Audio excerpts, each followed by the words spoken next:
He was stealing money, but we do collections, with other people. Right. They buy the cars and they pay us a day later or 2 days later. Right. So things happen like that, and what was happening is that money was not adding up a lot, so I had to take my time. Bell Glade, Florida. A 3-year employee, $6,000 gone, and a defense that almost made sense. I had an employee working here, and through a period of time, he paid that amount. How much was that? Do you remember? About $6,500, I think I told him. Well, I don't remember doing any false returns. He was confronted, accused of stealing money from the register, and he denied it. Said everything he took, he was allowed to take, but okay, what's going on? I had an employee working here, and through a period of time, he was stealing money, but we do collections, with other people. Right. They buy the cars and they pay us a day later or 2 days later. Right. So things happen like that, and what was happening is that money was not adding up a lot, so I had to take my time. So then what I had to do is I had to grab the money from other days to finish up, my deposits. And then I started to realize that more money was missing. So I had to make a couple of changes, and then after that I had to start watching the cameras, and then I'm realizing that this staff was stealing money every night that he was working. He was going into the drawer and packing in the money, and then or he was doing transactions. Ghost transactions, kind of like I can say, where like he will return the parts that the customer had just previously bought that day, and then he was packing in the money. And when did this start? Honestly, boss, like right now I have big videos. Like I said, he worked like 5 days a week. So I have seen videos probably up to maybe 2 months, 3 months, but he's been working for the company for 3 years.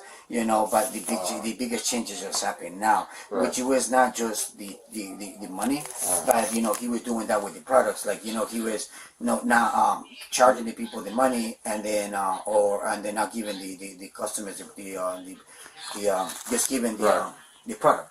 So you will not be able to see that because the transaction is not there. But we were missing my merchandise. So then we started to look into it, but that's really hard to find out how it's done. And then, but now everything makes sense when I caught him in the video where he will sell, for example, he sold 2 wiper blades, right? Maybe $20. But then before he left, he will return the wiper blades. And I have the two invoices. He will return the wiper blades. Nobody's here, and then he will grab the $20 and then it's pocket. And then he will grab more than that, and then just put the receipt saying that the customer returned it. So now we're short the money, and then we're short the product. Gotcha. So then that's what. And then when I confronted him, I do have a recording. I confronted him. He agreed that he was gonna pay me the money within 3 weeks. And I'm telling you this because I give him an opportunity to pay the money. I didn't wanna go to this. He just told me he can pay. He said he doesn't have the money. He's not gonna pay. So then he broke the verbal contract that we have. I have it recorded. I have the videos, and then that's the reason I just spoke with my boss. My boss said, call the police, get it done, because it's. So when did it, you got any like receipts of the transactions, or I can pull them through like the that's how I was doing. I think I have some here, but give me 1 second. That's how I end up watching the videos, because I started to see something that it was like kind of like not obvious, but then like a 4:45, 5 o'clock when everybody leaves, it was just 2 people, him and the other person. He would return it. Then that didn't start to make sense, so I started to watch that, and that's how I caught some of the videos. But then you saw the times where like maybe my assistant manager will be with him on a Saturday. He will go to get something, and he will go to the drawer and he will pack the money. He does have the videos. Let me call him. He can show you the videos. Well, we're gonna need you to dig, because this is serious. And we need all the receipts. Take your time. Okay. How much money are we talking about? 65,700. No, 65 or 7K. Talking about 67,000. But the problem is, this is the situation. There's 8 people working here, and we can use anybody's code. So it was not Josie's code, but it's other people's code that have been used to return things. So like that's why it's difficult for me to pinpoint everything. But the money that is missing and the money that he agreed to pay, it was 65. I think it was 6,500. Now, the agreement you have with him, unfortunately, that part is civil. The moment you start making agreements with him that he's going to pay you. Now, what you know for sure, that's what we need. What you know for sure that attached to him. Okay, I can pull everything that I have, and all the returns No, that he those don't has. have to be collected now. Because they need, we're talking about months worth of evidence. Yeah, if you have something now, Yeah, we have something now. I need a sworn statement, of what you're telling me, and I can send you a link if you have any video. I'm gonna send you a link. You can send it to the video. Not a problem. Well, usually, I will have to look at the videos and I have to write the dates. Now, the $6,000 you mentioned, is that what you can pinpoint to that particular person? That's the money that we're missing for my whole collection since he's been here. Now, you told me some of them you're not able to prove it's him because people have Because been like I said, because we can, codes. but that's the amount that we're short. That's the amount that I can say it was him because he's he's the only one that has been caught stealing, and nobody else has. They don't work like that. I don't know how to, but that's the amount. Yeah, it's gonna be what you know he did. Yeah. Okay, but do you think that's what I was trying to say? Like, So if you, I have the videos, but in the videos it shows like he grabs money, but we can't really see how much money he's grabbing. But I see the transactions that he's returning. I have those. The thing is that he was let go before. He was let go before because he was coming in late, again. And that time, money was being missing, so he got let go. I let him go. Right. And then he promised me, he swore to me that, he was going to be on time, that he was going to be better. At that time, money was not being missing. But, Right. we were already had a shortage. So he came back a couple of months afterwards. That's and fine. I guess that's when he decided to go ballistic and, take as much as he could. And that's the reason why he got caught. So, okay, now who is the alleged suspect? Florida Statute 817.034 defines scheme to defraud as a systematic, ongoing course of conduct with intent to defraud. No single transaction needs to be large. Repetition and intent are the operative elements. 4 months, multiple shifts, same method. That threshold is met. Concurrent charges under Florida Statute 812.014 Petit Theft address individual transaction amounts below the felony threshold. Combined, the exposure reaches a third-degree felony, up to 5 years in Florida State Prison. The investigation was procedurally sound. A sworn statement was secured under Florida Statute 92.525, the formal evidentiary foundation required for a probable cause affidavit. Transaction logs, surveillance footage, and witness accounts were all preserved through official channels before any arrest was made. Miranda warnings were administered before the custodial interview, as required under Miranda v. Arizona, decided by the Supreme Court in 1966. Flores chose to speak. Voluntary post-Miranda admissions are fully admissible. That choice will matter at trial. his name is Leonardo Flores. And how long has he worked here? He's worked here, sir, for I think about maybe 3 years. 3 years? Yes, sir. And when did you notice? We've been short money for a while, but like I never expected, that he was him. Probably maybe. And the receipts for the returns, does it have an employee login that you can Yes. say that it's him? Yes. So most of the ones that I pull out right now is under his name. Under his name. Yes, Okay. he says he has his initials and he has the time that he did it. Uh-huh. I cannot account and I cannot 100% say sure that he didn't do it on the other people's name names. because we do not have passwords. So it could have been done on the other people's name as well. Okay. But the ones that I did print out for evidence are under his name. Okay, and those are the ones that we have video showing the Correct. actual non-returns of stuff that he said that was Correct. returned. Okay. All right. You spoke to his father and him recently about this before you called law enforcement. Correct. And you were able to let them know, hey, I'm going to record this just for, my records so we can get this passed. You recorded on your cell phone. And during that conversation, when you confronted him and his dad, is there anything else you can think of that you want to add to this interview, this statement about this whole case? Yes, I did ask my staff. Mm-hmm. I did ask my staff, and this is why, I'm asking him for the whole amount. I did ask my staff because my staff did tell me, everybody that closed with him, that every day or mostly every night that they closed, he was always getting money. He was always saying returns. You know, sometimes they give him the money, sometimes they didn't. They say that they find it suspicious, and that's the reason why some things came to my ear because of my staff. You know, that he was every night he was saying that he needed to give the money or needed money or things like that. He always had something to take out of the drawer, and that was a closing time.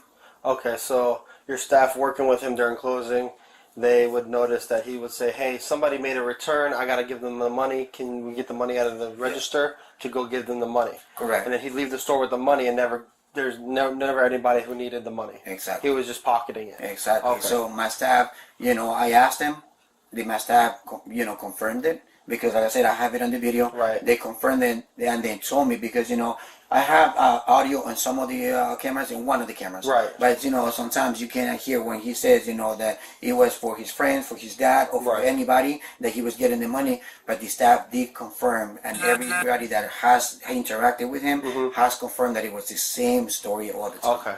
On camera, who worked alongside the suspect at the store to ascertain some facts. I'm here investigating an employee theft that occurred over about 4 or 5 month time frame. During a couple of these incidences, I do see that you were an employee present during the time frame of these thefts happening. How well do you know Leo? I would say we were good friends. Good We are friends? Good friends. Good friends, okay. Yeah. How long have you worked with him? Well, let's see. Well, since I got here, he was here. He was already here, so about 2 years. Yeah, and then he got laid off, and then he came back. Okay. This incident, you're here in the store with Leo. Do you remember these incidences if you look back? Towards closing? Yeah, so you and him would close together. Right. He prints something on the printer. You see him messing on the computer, and then he prints something to the printer. He takes it off the printer. I guess you start counting the drawer. He comes over to you with what I believe is a return receipt. And do you remember what he tells you or anything he tells you about? Anything. I don't. Is this a common practice to bring a return receipt No. to the register and take the amount that the return is for out and get the cash and then leave the store with it? No. Have you ever seen any other employees do that? No. Okay, so this is the only time you've seen somebody do this was when Leo was doing it. I didn't even know that he was doing that because I started paying attention. As you see, he starts talking to me. Mm-hmm. It kind of like distracts me a little. Right. I noticed, you know, when I started to realize what was going on. And then he starts like doing whatever he starts doing. He starts talking to me, and then I start having to count the money again, and you know, I get a little distracted. That's you? Yeah. And then that's another employee? Yeah, that's myself. Okay. So this day, I'm going to skip to the part where, do you recognize this person here? Yeah. Okay, who's that? That's Leo. Leo, okay. And he's an employee who works with you too? Yeah. Or used to? So when you close the store, do you count the money in the register usually? Yeah, I count the money. Okay.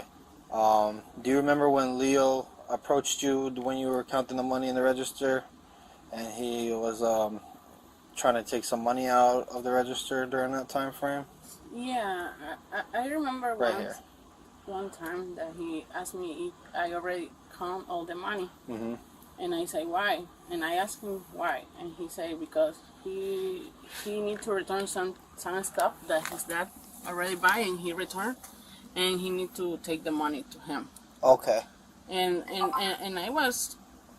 I don't feel anything weird in that moment because sometimes we do return of the customer, Mm-hmm. and he took the money and that was all, and I continued counting the money. Okay. So he took a return receipt off the printer, and he came to you while you're counting the money in the drawer, and he's taking money out of the drawer. Yeah. Do you know how much he took out, or I you don't remember? Okay. Yeah, because he was talking to me. He was trying. I don't Distract know. you? Distract. So he's talking to you, Yeah. and then he's taking the money while he's talking to you, so yeah. you're not paying attention what he's taking. Exactly. But it's clear that he did take money out of the register. So he said that it was a return for his father because of one of the parts. But, Is that sound about right? yeah. I just need to get a quick statement from you over at the office. Do you have an idea what I'm talking about? No, I don't. All right. Usually don't. All right, if you want to just throw some shoes on and we'll go. This deputy will take you over to the office, and we'll go talk about it more. We're gonna go all the way to the office? Yeah, we have to do it by the books, you know. So, you just get some shoes on. We'll go over there and knock this out. You gotta go? They just want to talk to me. Oh, okay. Alright, so this deputy will take you up there, and I'll meet you over at the office. Your first name, sir, is Leonardo? Yeah. Your last name? Flores. Flores? Yeah. So, Mr. Flores, having these rights that I just read to you in your mind right now, do you want to talk to me about this case that your name's been brought up in? I'd like to know. Okay.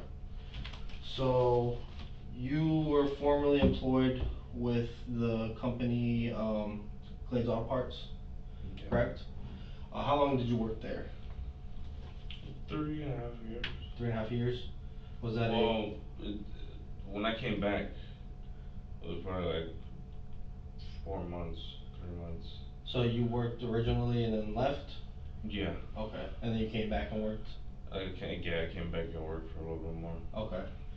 Do you know of any false returns that were made? False returns, no. Do you know what a false return I'm referring to? Like, you know what it is? No. It's these return receipts here. Your user login is LF is for your first and last, right? So your boss started noticing that money was missing every day from the money drops. So he started doing a little investigation to see why there was just money every day. Usually he says that sometimes you could catch it, it's an account that hasn't been paid here, but every day it was giving him a heads up. So he started digging into, okay, maybe the employees are not doing what they're supposed to be doing. He wasn't accusing anybody of theft. He just thought maybe it was a mistake. But by looking through, he did find that there was a lot of transactions, you were doing returns, but the product wasn't being put back into the product database, basically. So he started looking into your returns, and some of these returns, you're doing returns on the computer when there's no customers in the store. And then you're taking the money from the register and you're putting it in your pocket. This is your time to talk. So let me hear why you're doing this stuff, man. Well, I don't remember doing any false returns at all. And everything from the cores, that's all I know about the cores. The cores, what are you referring to? He's told me about the battery cores. Battery cores. I don't know if he's talked to you about that, but he's told everybody else that battery cores, whoever works on the car, gets to keep the battery core. So you mean like a replacement battery? Yeah. So whenever a customer comes and gives us the old battery, we they either get the $15 back for saving the on the battery, or if we put their car battery on, then we get that. So you're saying every time that you've taken money from the register and put it in your pocket is from battery cores? Well, I'm not saying that I took money out, but everything is on the system, everything that is on the ticket. If you guys look at the time where he showed me a video where it was like he seen that $15 was taken out. Okay. That same time on his system, it states that was a core taken out. And back then, what I used to do, I used to put the receipt right at the camera. Okay. And show them, like, this is the receipt. I used to do when I started getting the course. But now he's saying that it's not legal, I guess. I don't know, but if it's not legal, you know, Sylvester also, and also Marvin keeps the cores. So I'm like, now you're gonna tell me that the cores are not liable? So you're gonna tell me the cores are theft? After he explained to us. That every employee knows that? Yeah. He's talked to us in the meetings about that. Okay. So he's told you and everybody else that you guys work on a car, you can keep the core battery to do the return on? Basically to get that, what is it, $15, $17? I think it's like 17. Can you explain you doing a return for something that's not in the product. When they go back and do inventory, there's no inventory of any of this stuff that you've returned. I'm pretty sure that stuff there that is, well, I guess, falsely. It's all on tickets that I have open. Mm-hmm. And every ticket that I have open, I have paid slowly. You're talking about so it's crazy how it's the open tickets. He tells me that we can have open tickets, but it's crazy not saying that it's false or if it's false returns or anything. Well, I'm telling you what he told me, that nobody's ever been told that they can keep core batteries. That the core money is supposed to go towards the company. Wow. Okay. So, I mean, you're saying he told you that? He told the whole guy. He told us he has meetings. Right. He told me about weekly meetings, but yeah. he didn't. He mentioned that nobody was told anything about keeping cores, and that the core money is supposed to go towards the. I know. It's what he's telling me as a business manager and as a victim of this crime right now. So all these, I have 5 different transactions over a 4-month period that he was able to provide me with video evidence. You pretty much print out a receipt on the printer, which is right here, correct? Printer here. Yeah. You print out a receipt, you go over, you rip it in half, and you take money out of the register, or if somebody else is at the register, you ask them for the money. When we rip it in half, that means that one goes into the box, the one we keep, and one I take. This is my receipt. Okay. And that's the cores. And it's also crazy saying that he's missing money, but since everything's on the system, that those $17 are on the system that we're taking out for a core. So I don't understand how is he gonna say that there's money missing on the accounts, but it's all on the computer. You're saying all the employees are aware of this core battery return? Yeah. That. And the thing is, do other employees do the core battery refunds and keep the money? Yeah, Sylvester and Marvin himself, when they changed the battery. That's what's crazy. And I'm like, how you gonna tell me now that when I change the battery, you gonna say I can't keep it? I can't. Right. Or nobody can keep it. All right. Is there anybody who can vouch for him telling you that? There is, but like I don't really want them to like get involved. Not that. What'd you leave for when you first got hired? What'd you leave for? The first time, and then you came back again. What was the reason you left for the first time? I was trying to look for another job at the same time. Mostly due to tardiness. Tardiness? Yeah. Okay, so they didn't catch you stealing from the register and fire you? No, it was tardiness. Alright, why would they tell me that they caught you stealing the first time and they had to let you go for that? You were taking money from the register. He said that too? Yeah. Wow. Yeah. On my report on my app, it says that I was let go for tardiness. What app, like? Flex check flex or something like that. Okay. Grades.